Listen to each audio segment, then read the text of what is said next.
What is clearly a scam, but Americans have been conditioned to believe that it is normal. Tipping restaurant servers so the owners of the restaurant don't have to pay them a living wage.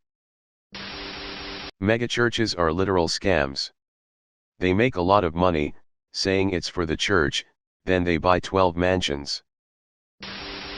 Americans thinking that medical procedures are actually that expensive. Fun fact, in a normal country, you don't pay tens of thousands of dollars. America is the greatest country in the world. Somehow, a person who works 65 hours a week at a minimum wage job just to pay the rent isn't working hard enough. At the same time, an executive whose work boils down to signing a few forms, making a couple of phone calls, collecting investment payouts, and playing golf is considered a hard-working American. Healthcare, all the way. All those heartfelt stories on people who raised $100,000 for their neighbor's surgery, and it's great, but no one seems to question why that was necessary in the first place. The person in question has insurance and they're still struggling to pay for this procedure? Even worse if it's life-threatening. People have to make GoFundMes, petition, all kinds of stuff. To have the basic right to not have to go broke when you see a doctor. The idea that you need to work endless hours and never have time off. There are plenty of countries where people work reasonable hours, have 5-week summer vacations, and the economies don't fall apart. You are not lazy if you don't eat at your desk or while driving. College tuition. Being in debt for thousands of dollars as a young adult just starting their life. Getting limited days worth of annual leave per year and then being encouraged not to use it. Millionaires/billionaires are just like you and me, who just worked harder than everybody else. Lawmakers allowed to invest in the stock market. If you're not 15 minutes early, you're late. B*TCH, that adds up to 65 hours a year you should have paid me for. That is 8 full days of work. The two-party system. Working 50+ hours a week to barely make ends meet, no health care, and no future, but you're free, so it's worth it. Trickle-down economics. Really expensive funerals. People are charged astronomically high prices at a time when grief means they're not prepared to make sound decisions. Advertising medicine. Seriously, what the hell? College textbooks.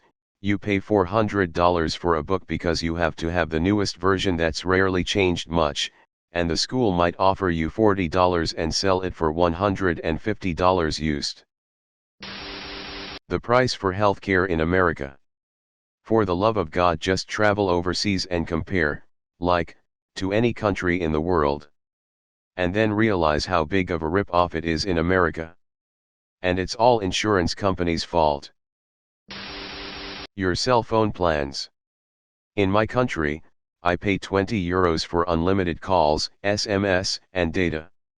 I work in phone sales, and whenever I speak to an American, they cannot believe how cheap our plans are compared to what they pay.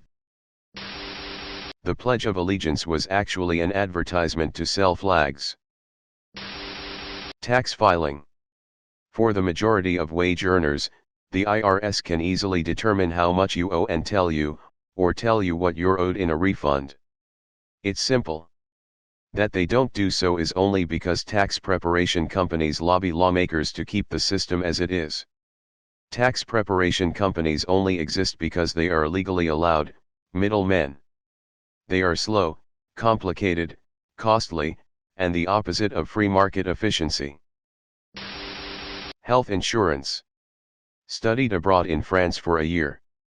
When I went to the hospital for urinary retention due to an infection and had to spend the night, the only thing I had to pay for was the antibiotics they gave me to take home for a week, which was about $10 for 7 pills. Ours is a joke. Politicians talk about the need for healthcare, but create legislation for healthcare insurance. Those are not the same things. In fact, the latter actually is a barrier to the former. Overdraft protection, which actually allows the bank to charge you when you use a debit card, instead of just declining the transaction. The push that college is for everyone. Also, you aren't able to default on your student loans, so banks will give them to anyone. Coincidentally, society started telling people that they should all go to college, no matter their situation, right after passing the bill that made student loans impossible to hide from. Rent-to-own products. Rent a center, errands, cons, etc. You end up paying triple or quadruple the value of the product for virtually no other benefit than you'd get if you just saved a little money and bought the product outright. Paying thousands of dollars for basic dental work. Charging $1 to add cheese. Identity theft. The bank fails to properly vet someone they gave money to, and now it's your problem. You did nothing, the bank made a mistake. How is that your problem? And look at credit monitoring companies, they claim they can detect fraud on your credit report. Yet, credit monitoring companies and credit reporting companies are one and the same, literally the same company. So the real message is pay us and we will not make false reports about you in our credit reports.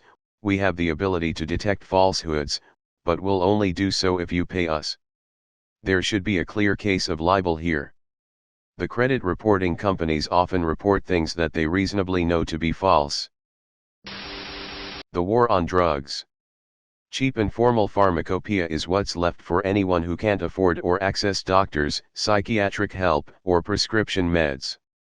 Rehab for the privileged, prison for the rest. Political talking points, to get us riled up. A gray market with selective enforcement, like gambling and prostitution. Employment in the informal sector. Employment, asset seizure, bribery, and extortion opportunity for cynical enforcers. Prohibition 2.0.